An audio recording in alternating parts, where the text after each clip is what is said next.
Hello friends, I welcome you again to my channel DLI dedicated to learn and improve. Friends अपने previous video में मैंने बताया था कि income tax return ITR 1 form कैसे fill करते हैं। उस वीडियो में मैंने ये भी बताया था कि अगर आपका कैपिटल गेन है that is silver, gold, property, shares, mutual fund etcetera कुछ भी बेचकर अगर आपका शॉर्ट टर्म या लॉन्ग टर्म कैपिटल गेन होता है तो ITR 2 फॉर्म भरना होता है। द रीजन बीइंग कि जो कैपिटल गेन्स होते हैं वो स्पेशल रेट से टैक्सेबल होते हैं। जो लॉन्ग टर्म कैपिटल गेन है वो 1.25 लाख तक टैक्स फ्री होता है। 1.25 लाख से ऊपर का अगर आपका लॉन्ग टर्म कैपिटल गेन हो जाता है एक फाइनेंशियल ईयर में तो आपको 12.5% का टैक्स देना होता है। शॉर्ट टर्म कैपिटल गेन पे फ्लैट 20% का टैक्स लगता है। तो अगर आप ITR 1 में कुछ भी इनकम शो करते हैं तो वहां जो टैक्स स्लैब्स हैं उसके हिसाब से ही कैलकुलेशन होती है इनकम टैक्स की। हाउएवर अगर आप ITR 2 भरते हैं और उसमें शेड्यूल कैपिटल गेन में कुछ इनकम शो करते हैं तो वहां पर जो मैंने आपको परसेंटेज बताई लॉन्ग टर्म और शॉर्ट टर्म कैपिटल गेन की उसके हिसाब से फॉर्मूले सेट होते हैं। कुछ लोगों का यहाँ डाउट रहता है कि अगर मेरी सिर्फ डिविडेंड इनकम है, मैंने कोई कैपिटल गेन या लॉस बुक नहीं किया है, तो क्या मैं ITR 1 फाइल कर सकता हूँ? तो फ्रेंड्स एडवाइजेबल है कि अगर आप डिविडेंड इनकम भी अर्न कर रहे हैं तो आपको ITR 2 फाइल करना चाहिए, क्योंकि उसमें डिविडेंड इनकम शो करने के लिए स्पेसिफिक कॉलम होता है। हाउएवर सिंस डिविडेंड की जो इनकम होती है वो आपकी टैक्स स्लैब के हिसाब से टैक्सेबल होती है, तो कुछ लोग उसको इनकम फ्रॉम अदर सोर्सेज करके ITR 1 में भी शो कर देते हैं। तो चलिए फ्रेंड्स इस वीडियो में आगे बढ़ते हैं। फ्रेंड्स यहाँ पर मैं एक चीज कहना चाहूंगा, क्योंकि इस वीडियो में काफी सारा डेटा मैं शो करने जा रहा हूँ, तो अच्छा रहेगा कि इस वीडियो को आप एक बड़ी स्क्रीन पर देखें, प्रेफरेबली आप स्मार्ट टीवी में देखें, अदरवाइज कंप्यूटर या लैपटॉप में देखें। अगर आप यूट्यूब मोबाइल ऐप में इस वीडियो को प्ले कर रहे हैं तो इस बटन को प्ले करने से अगर आपका टीवी और स्मार्टफोन सेम वाईफाई नेटवर्क से कनेक्टेड है तो आपका टीवी यहाँ पे विजिबल हो जाएगा और उसको क्लिक करने से ये वीडियो डायरेक्टली आपके टीवी पर चलने लगेगा। यहाँ मैं टाइम कोड्स मेंशन कर दूंगा, तो अगर आप कोई पर्टिकुलर टॉपिक पे जंप करके उसे देखना चाहें तो उसे देख सकते हैं। चलिए अभी मैंने गूगल में लिख लिया ITR online, income tax department की वेबसाइट यहाँ दिख रही है, मैं उसे क्लिक कर लेता हूँ। पैन नंबर फिल करके कंटिन्यू पे क्लिक कर देता हूँ। यहाँ क्लिक करके पासवर्ड डाल देता हूँ एंड देन कंटिन्यू पे क्लिक कर देता हूँ। लास्ट फाइनेंशियल ईयर 2025-26 के लिए असेसमेंट ईयर है करंट 2026-27, उसको क्लिक करके ऑनलाइन क्लिक करके कंटिन्यू, स्टार्ट न्यू फाइलिंग पे क्लिक कर देते हैं। अब फ्रेंड्स इनकम टैक्स रिटर्न भरने के लिए आपके पास कुछ डेटा होना जरूरी है, तो आपका form 16 AIS TIS form 26 AS, तो ये सब आपको पहले से रेडी रखने हैं। AIS TIS यहाँ से डाउनलोड हो जाएगा और ई फाइल में जाके इनकम टैक्स रिटर्न में जाके फॉर्म 26 AS यहाँ से डाउनलोड हो जाएगा। अगर आप डिटेल देखना चाहें तो मैंने अपना प्रीवियस वीडियो बनाया था हाउ टू फाइल ITR 1, उसमें मैंने ये चीज़ें डिटेल में एक्सप्लेन की है, उस वीडियो का लिंक मैं डिस्क्रिप्शन में दे दूंगा। आप अपना फॉर्म 16 भी अपने साथ में रेडी रख लें। अभी मैं यहाँ प्रोसीड पे क्लिक कर रहा हूँ, देन ITR का फॉर्म 2 सेलेक्ट कर रहा हूँ क्योंकि मुझे कैपिटल गेन्स यहाँ पर शो करने हैं। Proceed with ITR 2, okay let's get started. Taxable income is more than basic exemption limit, continue. अब फ्रेंड्स यहाँ पर एक चीज़ ध्यान रखिएगा कि बाय डिफॉल्ट इनकम टैब के अंदर शेड्यूल 112A और शेड्यूल कैपिटल गेन सेलेक्टेड नहीं रहते हैं, जबकि यही सबसे इंपॉर्टेंट फॉर्म्स हैं ITR 2 के, तो इनको आपने चेक कर लेना है। तो एक को अगर मैं क्लिक करूंगा तो ये ऑटोमेटिकली चेक हो जाएगा, अदरवाइज आप इन दोनों को क्लिक कर सकते हैं। और टैक्स में ये जो लास्ट वाला है ESOP, ये स्टार्टअप्स के लिए है, तो अगर आप इंडिविजुअल टैक्स पेयर हैं तो आप इसको अनचेक कर सकते हैं। अभी टोटल 15 शेड्यूल्स मैंने सेलेक्ट कर लिए हैं। अब मैं कंटिन्यू पे क्लिक कर देता हूं, अगेन मैं कंटिन्यू पे क्लिक कर देता हूं। क्या आप न्यू टैक्स रिजीम को ऑप्ट आउट करना चाहते हैं? नहीं, मैं न्यू टैक्स रिजीम के अकॉर्डिंग ही रिटर्न फाइल करना चाह रहा हूं, तो मैं इसको नो कर देता हूं। कंटिन्यू, कोई भी रिबेट न्यू टैक्स रिजीम में नहीं मिलती है तो ये सब मैं नो कर देता हूं। कंटिन्यू। फ्रेंड्स जैसा कि मैंने अपने प्रीवियस वीडियो में भी एक्सप्लेन किया था कि अगर आप गवर्नमेंट सर्विस में हैं तो उस पर अंडर सेक्शन 80 CCD2 रिबेट मिल जाती है, तो नेचुरली अगर आप गवर्नमेंट एम्प्लॉई हैं तो आप उस रिबेट को क्लेम करना चाहेंगे तो आप इसको यस कर सकते हैं। अगर आप गवर्नमेंट एम्प्लॉय नहीं है तो आप इसको नो कर सकते हैं। और अगर आप गवर्नमेंट एम्प्लॉय हैं तो जितना एम्प्लॉयर कंट्रीब्यूशन आपको मिला होगा वो यहाँ पर प्री फिल्ड होगा, आप इसको अपने फॉर्म 16 से क्रॉस चेक कर सकते हैं। अगर कोई रिबेट एप्लीकेबल नहीं होगी तो मैं नो करके कंटिन्यू क्लिक कर देता हूँ। नाउ अब हमारा ITR 2 फॉर्म रेडी है। यहाँ वो सारे 15 शेड्यूल जो मैंने सेलेक्ट किए थे वो सब विजिबल हैं, एक एक करके इनको चेक कर जरूरत लगे तो अपडेट कर लेते हैं, अदरवाइज कंफर्म क्लिक कर देते हैं। पहला है general personal information. Personal information के शेड्यूल के बारे में डिटेल्ड एक्सप्लेनेशन मैंने अपने प्रीवियस वीडियो में दिया है, अगर आप चाहें तो उसे वहां जाकर देख सकते हैं। अगेन उसका लिंक डिस्क्रिप्शन में मिल जाएगा। पर्सनल डिटेल का शेड्यूल मैंने अपडेट कर दिया है और यहाँ कंफर्म लिखा आ गया है। अब शेड्यूल सैलरी में चलते हैं, तो हमारे एम्प्लॉयर ने जो भी हमें सैलरी दी होगी फॉर्म 16 में भी वो डिटेल्स विजिबल होंगी और यहाँ पर भी वो चीज ऑलरेडी अवेलेबल होंगी। इसको आप क्रॉस चेक करके बॉटम पर कंफर्म क्लिक कर सकते हैं। अगर आपके हाउस प्रॉपर्टी से कोई इनकम है तो शेड्यूल हाउस प्रॉपर्टी में उसको फिल कर सकते हैं, अदरवाइज कंफर्म क्लिक कर सकते हैं। नाउ सबसे इंपॉर्टेंट है शेड्यूल कैपिटल गेन। अब इसको कैसे भरना है इसको बड़ा ध्यान से समझ लेते हैं। अगर आपने कोई भी शेयर या म्यूचुअल फंड यूनिट 365 डेज से या 1 ईयर से पहले बेची हैं तो उस पे जो भी आपकी इनकम हुई होगी वो शॉर्ट टर्म कैपिटल गेन में आती है, और अगर आपने उसको 1 साल के बाद बेचा है तो वो लॉन्ग टर्म कैपिटल गेन में आता है। अब मान लेते हैं मैंने 9 जुलाई 2024 को 1 लाख का कोई शेयर खरीदा था और एग्जैक्टली 9 जुलाई 2025 को मैंने उसको 1,10,000 का बेच दिया, तो मुझे 10,000 का प्रॉफिट हुआ एग्जैक्टली 1 ईयर में। तो ये मेरी income long term capital gain में आएगी। और जैसा मैंने पहले बताया था कि लॉन्ग टर्म कैपिटल गेन में 1.25 लाख तक की इनकम पे आपको कोई टैक्स नहीं देना होता है, तो मुझे इस पे टैक्स नहीं देना होगा। हाँ, अगर 9 जुलाई 2024 को खरीद के मैं 8 जुलाई 2025 को सेल कर देता, यानी लेस देन 1 ईयर में सेल कर देता, तो वो income short term capital gain में आती और उसमें मुझे 20% टैक्स पे करना होता। यहाँ शॉर्ट टर्म कैपिटल गेन में आ जाते हैं। Short term capital gain under section 11A file किया जाता है, तो मैं यहाँ सेकंड ऑप्शन को क्लिक करता हूं। अब यहाँ पर मुझे ब्रेकअप वैल्यू देनी होगी, मैं ऐड अनदर पे क्लिक करता हूं। सेक्शन तो यहाँ एक ही ऑप्शन है 11A, उसको सेलेक्ट कर लेते हैं।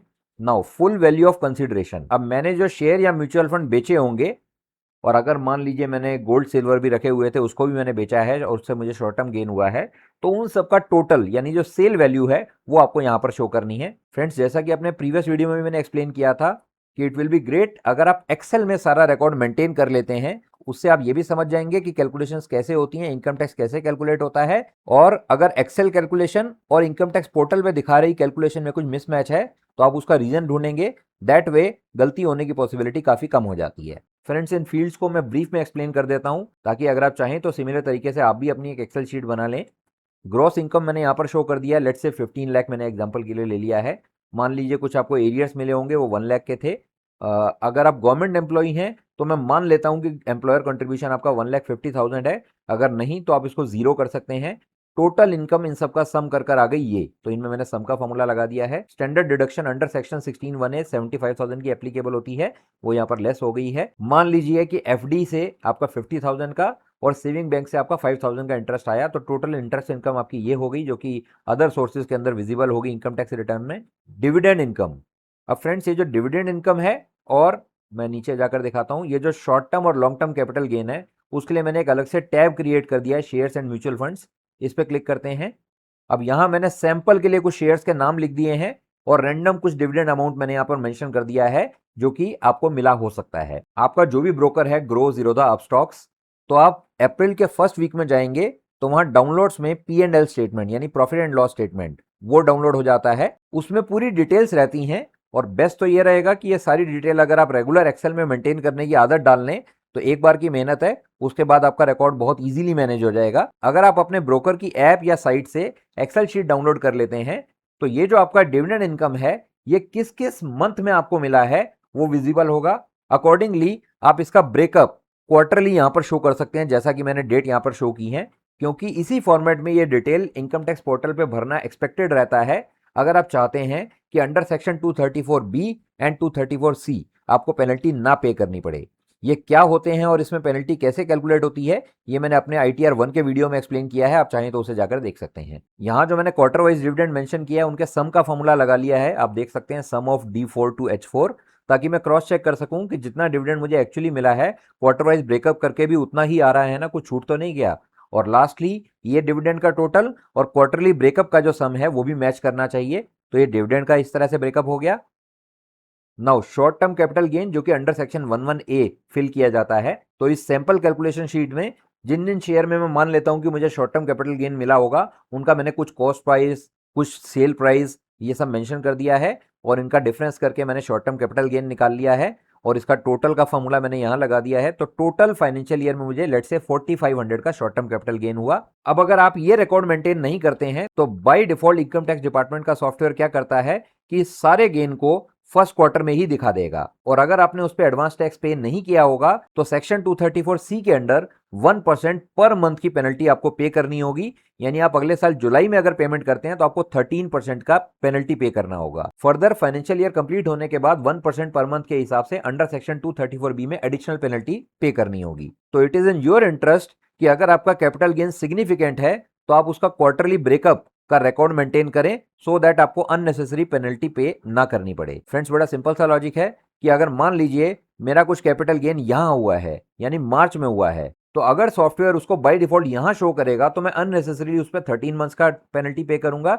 लेकिन अगर वो मार्च में शो होगा और मैं जुलाई में उसकी पेमेंट कर दे रहा हूं तो मुझे सिर्फ 4 महीने की पेनल्टी पे करनी होगी। तो 9% की पेनल्टी मेरी सेव हो सकती है अगर मैं प्रॉपर रिकॉर्ड मैनेज कर रहा हूं तो। अगेन मैंने इनका सम का फॉर्मूला लगा लिया है ताकि जितना कैपिटल गेन मुझे हुआ है और ये जो क्वार्टरली ब्रेकअप का सम है ये मैच कर रहे हैं, ये मैं क्रॉस चेक कर सकूं, कोई एंट्री छूट ना जाए। सिमिलर काम मैंने लॉन्ग टर्म कैपिटल गेन के केस में भी कर लिया है। नाउ इस शीट में जो भी मेरा लॉन्ग टर्म कैपिटल गेन हुआ है, शॉर्ट टर्म कैपिटल गेन हुआ है और जो डिविडेंड है इसको मैंने यहां से लिंक कर दिया है। तो यहां आप देख सकते हैं कि यहां जो मैंने डिविडेंड इनकम लिखा है, यहां मैंने क्या फॉर्मूला लगाया है, इक्वल टू ये जो शेयर्स एंड म्यूचुअल फंड वाली शीट है, साइन ऑफ एक्सप्लेनेशन C20, या सिंपली ये फॉर्मूला कैसे लगाना है मैं आपको लाइव लगाकर भी दिखा सकता हूं। इक्वल टू, मैं इस शीट में गया और इसको क्लिक करके एंटर कर दिया, दैट्स इट। अगर उस शीट में मैं कुछ भी चेंज करूंगा तो यहां ऑटोमेटिकली चेंज हो जाएगा। तो अगर आप वो शीट अपडेट करेंगे तो यहां आपको बॉदर करने की जरूरत नहीं है। अब ग्रॉस अदर इनकम, तो ये जो मेरा एफडी और सेविंग बैंक का इंटरेस्ट था प्लस डिविडेंड इनकम जो कि नॉर्मल टैक्स स्लैब के हिसाब से चार्जेबल होती है,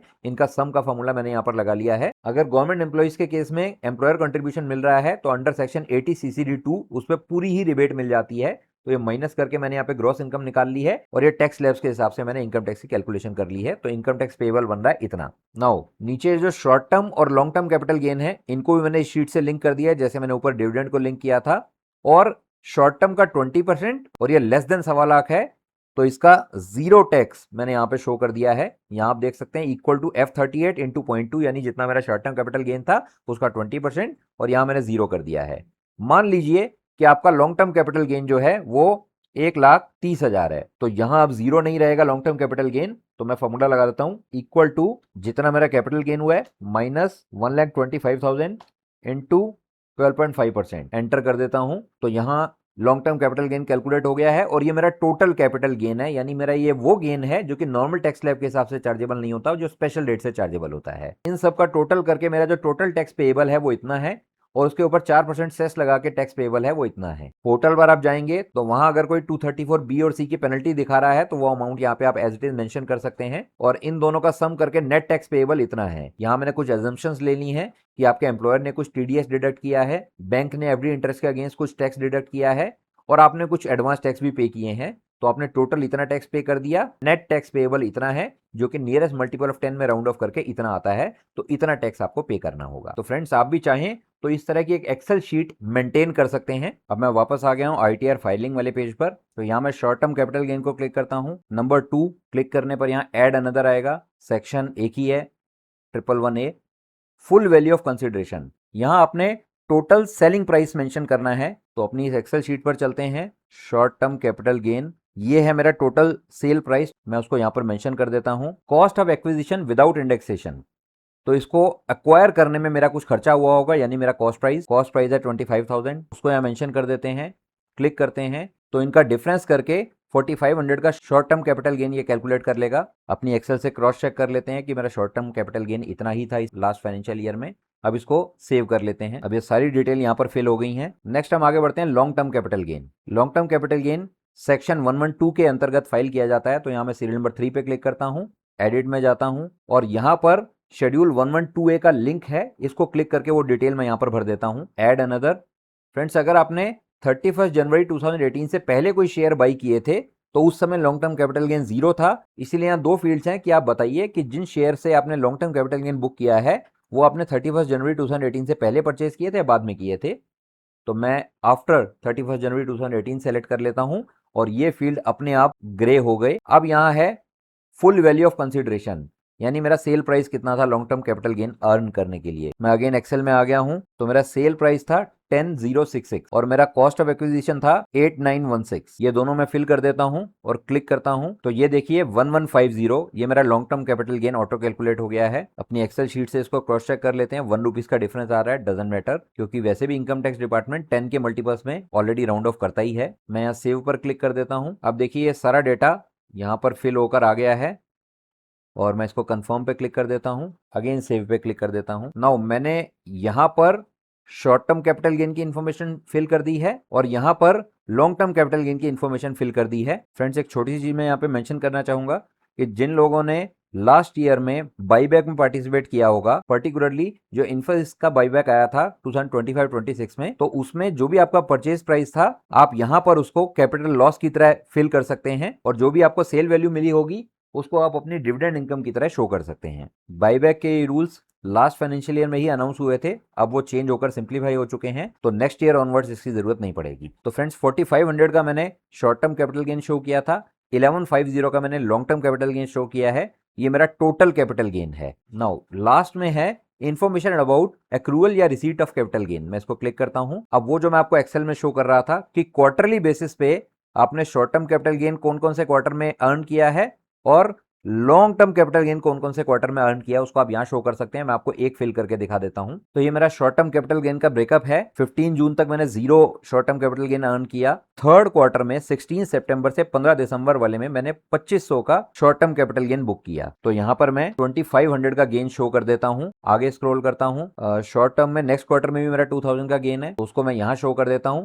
दैट्स इट, इतना ही मेरा गेन था। तो ये जो क्वार्टर वाइज ब्रेकअप था इसको मैंने यहां पर शो कर दिया है। अब इसको कंफर्म कर देते हैं। Similarly long term capital gain भी आपका जिस क्वार्टर में हुआ होगा उसको आप यहां शो कर सकते हैं। ऐसा करने से अगर आपका significant amount of capital gain है तो काफी सारी पेनल्टी जो आपको अंडर सेक्शन 234 बी और सी लग सकती थी, आप उसको सेव कर सकते हैं। ये भरने के बाद इसको कंफर्म पे क्लिक कर देंगे। इसी तरह लॉन्ग टर्म कैपिटल गेन देखें तो 16 दिसंबर से 15 मार्च वाले क्वार्टर में 1150 का मेरा लॉन्ग टर्म कैपिटल गेन है। तो इस क्वार्टर में मैंने 1150 का long term capital gain show कर लिया है। अब बॉटम पे आके कंफर्म प्रेस कर देते हैं। सो दैट्स इट फ्रेंड, ये सिंपल सा तरीका है शॉर्ट टर्म कैपिटल गेन वाला शेड्यूल भरने के लिए। शेड्यूल 112A मैंने ये भरते हुए ऑलरेडी फिल कर दिया था, वहीं पर इसका लिंक था, तो ये ऑलरेडी प्री फिल्ड होगा। तो जैसा कि आप देख सकते हैं इसमें डेटा ऑलरेडी प्री फिल्ड है, इसको मैं कंफर्म दबा देता हूं। नेक्स्ट आता है शेड्यूल अदर सोर्सेज। इसकी और डिटेल देखने के लिए मैं एडिट पे क्लिक करता हूं। तो यहाँ आप डिटेल्ड ब्रेकअप देख सकते हैं कि डिविडेंड से आपकी कितनी इनकम हुई है, नॉर्मल सेविंग बैंक में आपको कितना इंटरेस्ट मिला है, डिपॉजिट यानी एफडी से कितना मिला है, अगर इनकम टैक्स रिफंड में आपको कुछ इंटरेस्ट मिला है तो वो भी यहाँ पे एज इनकम शो होता है। तो इन सबका टोटल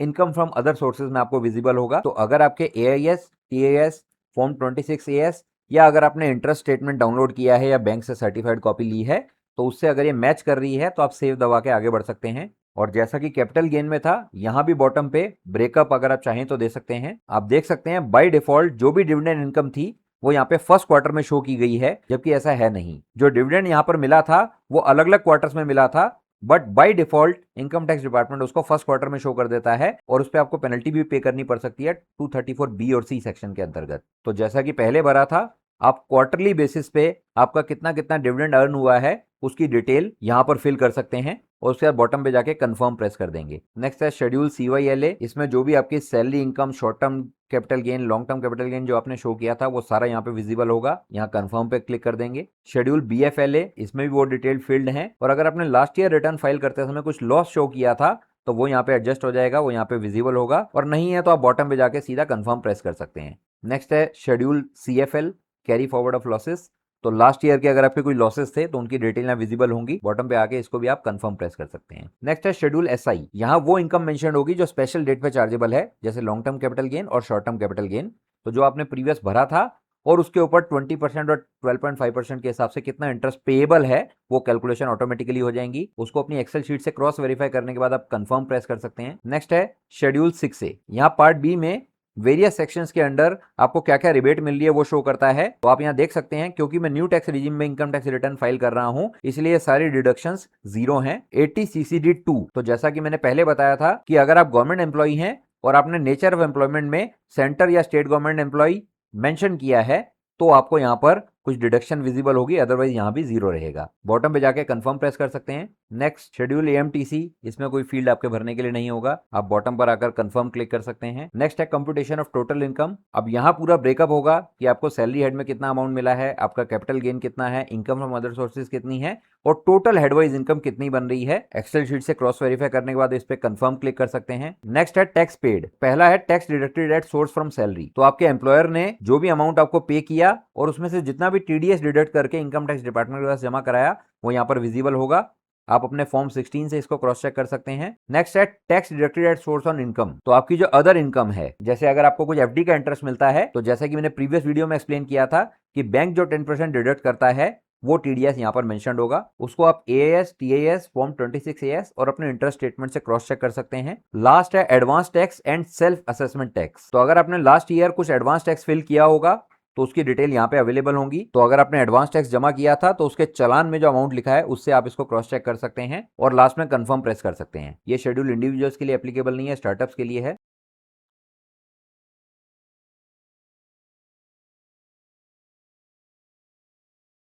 और लास्ट शेड्यूल है computation of tax liability on total income. तो आपकी जो भी इनकम थी इसमें कुछ टैक्स आपने पे कर दिया, अब बैलेंस कितना टैक्स पेएबल है या रिफंड बन रहा है वो समरी आपको फाइनली यहाँ पर विजिबल होगी। तो फ्रेंड्स यहाँ पर आपका सारा ब्रेकअप मेंशन्ड है, आपका टैक्स लायबिलिटी इतना बन रहा है, हेल्थ और एजुकेशन सेस इतना बन रहा है, टोटल टैक्स पेएबल इतना है। अगर आपने एडवांस टैक्स नहीं पे किया होगा या कम पे किया होगा तो 234 बी और सी में इतनी पेनल्टी बन रही है, वो भी ऑटो कैलकुलेट हो रखी है। तो tax liability plus this penalty ये मिलाकर इतना टैक्स पेएबल है, इसमें से इतना टैक्स मेरे एम्प्लॉयर ने या फिर मेरे बैंक ने टीडीएस की फॉर्म में काट के इनकम टैक्स डिपार्टमेंट के पास जमा करा दिया है, और अब जो अमाउंट पेएबल है वो इतना है। बॉटम पर पे नाउ क्लिक करके, कंटिन्यू क्लिक करके हम सेल्फ असेसमेंट टैक्स डिपॉजिट करा सकते हैं। तो फ्रेंड्स, पेमेंट करने के लिए क्या क्या मोड अवेलेबल है, पेमेंट कैसे करनी है, उसके बाद अपना रिटर्न वैलिडेट एंड वेरीफाई कैसे करना है, एंड फाइनली रिटर्न को वैलिडेट करके, वेरीफाई करके, आधार ओटीपी डाल के ई वेरीफाई करके कैसे अपना income tax return finally submit करना है, वो सब डिटेल मेरे प्रीवियस वीडियो में मिल जाएगी जिसका लिंक डिस्क्रिप्शन में है। तो वो पार्ट मैं अभी के लिए स्किप करता हूं। फ्रेंड्स, आई होप कि आपको जो मैंने इन्फॉर्मेशन शेयर की है वो आपको यूजफुल लगी होगी। इफ यस, तो जिन लोगों ने यहां तक वीडियो देखा है वो मेरे मोटिवेशन के लिए कमेंट बॉक्स में यस लिख सकते हैं। ये वीडियो अगर आपको पसंद आया तो आप इसको लाइक कर सकते हैं, शेयर कर सकते हैं औरों के साथ, और चैनल को सब्सक्राइब अभी तक नहीं किया है तो आप सब्सक्राइब कर सकते हैं। वेरियस प्लेलिस्ट में जो वीडियो मैंने अपलोड किए हैं वो आप विजिट कर देख सकते हैं। अगर आपको पसंद आए तो उसको भी आप आगे शेयर कर सकते हैं। Thank you so much for watching this video.